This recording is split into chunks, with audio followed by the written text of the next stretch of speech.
Hello friends, నేను మీ Chandu and welcome to my channel. Welcome to Tricon's channel. 1932 San Pedro పర్వతాల్లో సిసెల్మన్, ఫ్రాంకర్ అనే ఇద్దరు వ్యక్తులు తవ్వకాలు జరుపుతున్నారు. అంతలోనే లోహం తగిలిన శబ్దం, ఇరువురి కళ్ళల్లో ఆనందం.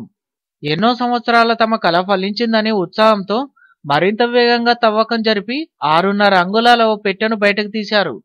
అందులో మరగుజ్జు మమ్మీ ఉండటాన్ని గుర్తించారు. పెట్టెలో కేవలం 6.5 అంగుళాలున్న మరగుజ్జు మానవ మమ్మీని బయటకు తీసి నిలబెడితే 14 అంగుళాల పొడవు ఉంది. దీంతో ఆ మమ్మీని అతి విలువైనదిగా భావించిన ఇరువురు కొన్ని సంవత్సరాల తర్వాత ఓ కార్ల వ్యాపారికి అమ్మారు. ఆ మమ్మీని కొంతకాలం పాటు ప్రదర్శనకుంచి డబ్బు సంపాదించిన వ్యాపారి మరొకరికిచ్చాడు. వ్యక్తి మమ్మీని ఓ శాస్త్రవేత్త వద్దకు తీసుకెళ్లి ఎక్స్రే పరీక్ష చేయించగా అది ఓ 65 ఏళ్ల వృద్ధుడి మమ్మీ అని తెలిసింది. ఎక్స్రేలో మానవాస్థి పంజరం స్పష్టంగా కనిపించడంతో ఆశ్చర్యానికి గురైన శాస్త్రవేత్త పొట్టి మానవులు ఉండేవారని ధృవీకరించాడు.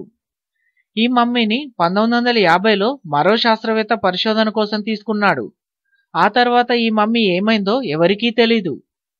ఉత్తర అమెరికా ప్రాచీన జానపద సాహిత్యంలో ఈ మరగుజ్జు మానవుల గురించి ఎన్నో విశేషాలున్నాయి.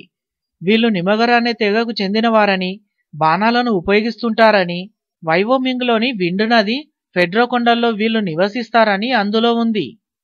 బాణాలకు విషం పూసి స్థానిక ప్రజలపై దాడులు చేసేవారని జానపద సాహిత్యం ద్వారా తెలుస్తుంది.